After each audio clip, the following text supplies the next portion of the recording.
It'll be one to go this time by. Coming to the green, buddy, coming to the green. Let's go get him. Go, go, go, go, go, go, go. Get your motor running. Head out on the highway. Go ahead, Nicole, and then David. Nicole Mansky, ESPN. Because of your stellar record at Miami, and to continue on what we were just talking about, is there a certain point number that you feel like if you were within that number heading into Miami that people need to look out?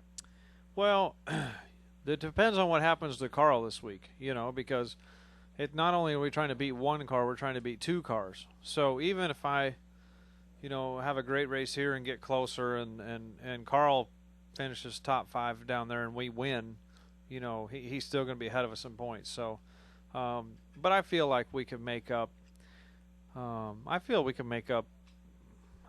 Any amount of points. Jimmy has been. I think it's fair to say whatever the points are from 15th to 20th. And if we win the race, you stand a chance of beating him.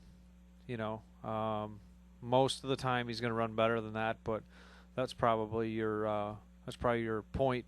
Wise your outside chance, at pulling something off. And that's what Tony Stewart did when we went there. I think he finished, 16th or something like that. Didn't have a great night. 17th. He was lapped down at one point, and we won the race and we ended up 35 short. So I don't know what the deficit was in 05 going into Homestead, but probably 35 less than that would be the magic number. Go ahead, David.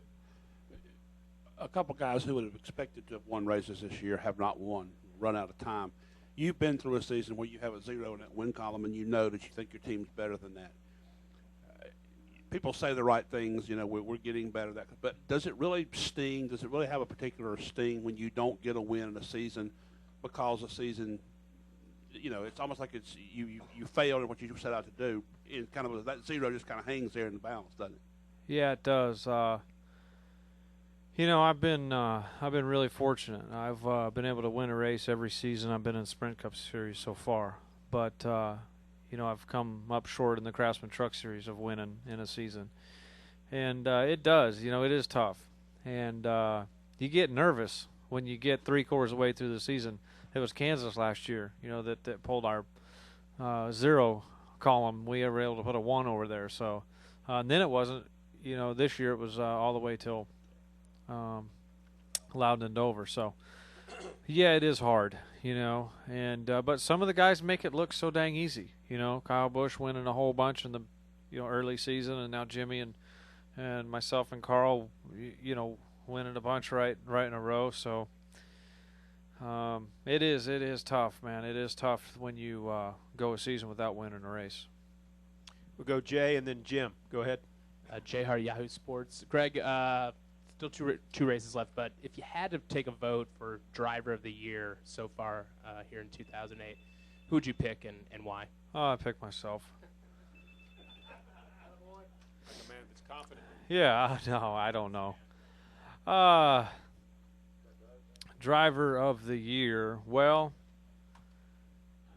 that would be really hard right now. That would be really hard because a lot of guys have done a spectacular job.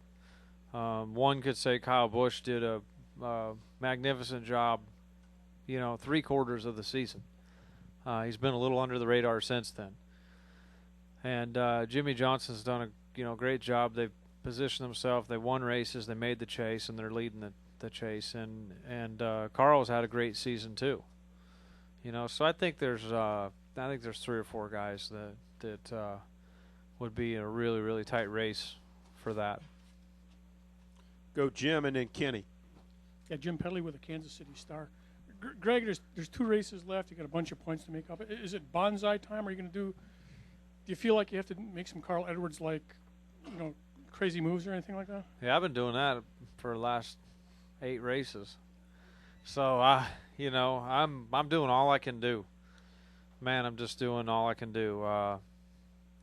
I've been driving the wheels off that thing every single lap, and it's frustrating. Like a place like Atlanta, then when we normally run better than we did, and we finished 10th. But gosh, I just that stung, to drive as hard as we can and end up 10th. But yeah, I mean, we got to do what we can do. That's about it. You know, I can only, you know, change my outcome and not anybody else's. So I'm gonna try and get a couple of wins here in the last couple of weeks. See what I can do. Go Kenny. Yeah, Greg, Kenny, Kenny Bruce, NASCAR scene. With the new car, limited changes that you guys are able to make to it, with NASCAR saying they're not going to change things if they can help it, going from 2008 to 2009, is it pretty safe to assume that if you're good at this point in the season, you're probably going to be good going into the first part of next year, and if you're still kind of struggling, you're probably going to still be trying to figure some stuff out at this point? Yeah, that's a pretty fair assessment, I think. Guys that are decent now are probably going to start the season pretty decent. The only thing that I would say is, although some of the guys that are hit and miss right now, depending on what the test policy ends up being and how aggressively they test through the winter, and you know, a lot of times track temperature and things like that play a role when you're trying to test and nobody else is there. You know, you come out here in January, you know, you may not have the optimum conditions and you may not figure a lot of stuff out, but some guys could hit on some things and come out of the gate super strong next year. You know, teams like Everham, Childress, you know, they could come out, you know, fighting next year and knock off some wins right away and be just, you know, top of the heap instantly, like Gibbs did this year. Gibbs, that's what they did. They came out with, you know, gloves up and were really, really strong right at them. We were all looking at the Hendricks organization, you know, and we weren't looking at these guys really. So I think that somebody could surprise us, but I think it's going to be the regular, you know, kind of characters again. Any other questions for Greg? Anybody? All right, Greg. Certainly wish you a lot of success and luck this Thank you. weekend. Appreciate Thank it. you.